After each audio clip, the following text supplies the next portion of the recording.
I'm Max Joseph, Training Director of TFTT Direct Action Group. This next period of instruction is going to be on range setup for tactical training. We've been setting up ranges for a long time in a lot of different areas. And we've been to areas that have a huge amount of resources, and we've been to many areas that have next to nothing. But I'm going to show you out here what we consider to be the ideal range setup. We're using our paper and steel targets. This is a standard range setup that we do for most of our courses if we were talking about static line training.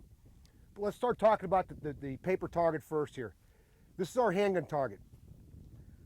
I made this target several years ago because I found there was a huge lack of realism among most law enforcement target systems out there. You either had your traditional black B-27 silhouette, or you had a blue bowling pin, or you had red and yellow diamonds.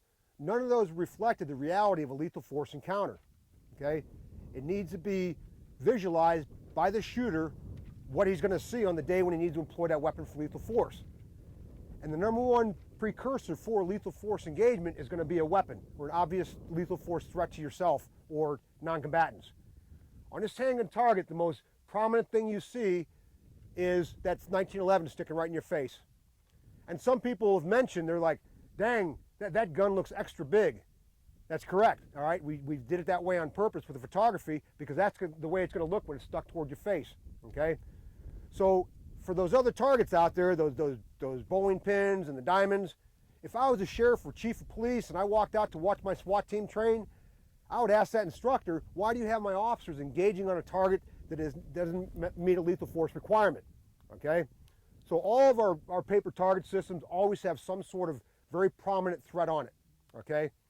So this is the handgun target here. Our kill zones on it, my standard IPSC kill zone in the center, the A zone, got a C zone outside of that. And earlier in another block of instruction, we talked about the stop sign of the box, okay? For these targets, that's a 6-inch octagon right up here in the brain housing group. It's not the medulla oblongata that was on a standard IPSC target years ago, because that's more of a sniper type kill zone. These are made for combat shooting. That 6-inch box up here in the brain housing group, you're putting rounds in that box, you're getting the job done, okay? So we got our chest kill zone here, we have our head right here. We always set our ranges up with alphas, bravos sharing one steel target, okay? So shooter 1 and 2 combine and fire on this steel when they need to. These are actually manufactured by Action Target, and they're very portable, very easy to use, okay? They're angled down, so that splatter is thrown down at a safe angle. We never fire on steel with handguns closer than about 10 yards, okay? And even though we have that safety standard in place, we never shoot on steel that has any sort of pockmark on it or any sort of deformation. Because I guarantee you eventually you're going to have splatter come back and hit your shooters or yourself. And I'm not just talking a little cut, but I'm talking a potential fatality, okay? So we only shoot on steel that's in good condition.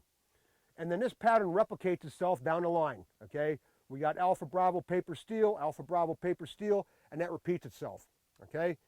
So moving on here from our handgun target, I want to talk about some of our other scenario targets and why we designed those the way we did. Moving on to our next target here, this is our standard rifle target. Once again, designed by LE Targets. And there's that AK-47 muzzle sticking right in your face. Very prominent, just like all of our targets are. That's that lethal force requirement right there. The kill zones on this target are different than our handgun one. This is made for either our tactical rifle course or close quarter pistol because the kill zone is much smaller in the chest. We have a 6-inch box right here in the thoracic cavity, okay? That's 1 fist below the chin, okay? 6-inch box, very faint lines. The shooter can't see it beyond 5 yards, but when we get up here to score for qualification, we definitely can. Here in the head, standard 6-inch box, okay? The stop sign.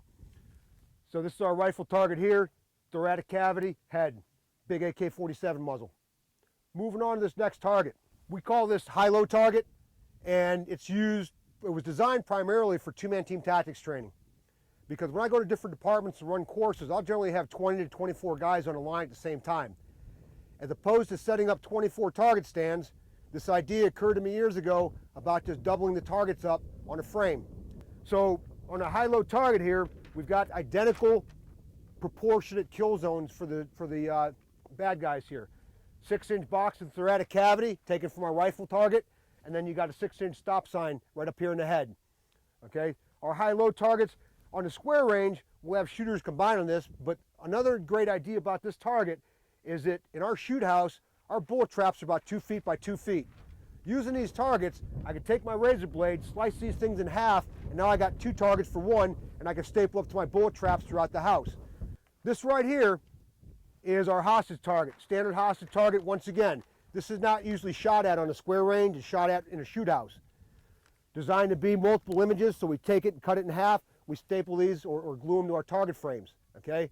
On the hostage target, we have both a right and left-handed shooters here. Because one thing I found frustrating with the targets that used to be available out there was it was always the same scenario. It was a right-handed shooter holding a hostage either way out here or way down here. But if a right-handed shooter pulls a shot with a handgun, what direction does he pull that shot to? To the left, almost always, away from the hostage into the terrorist's head. Okay?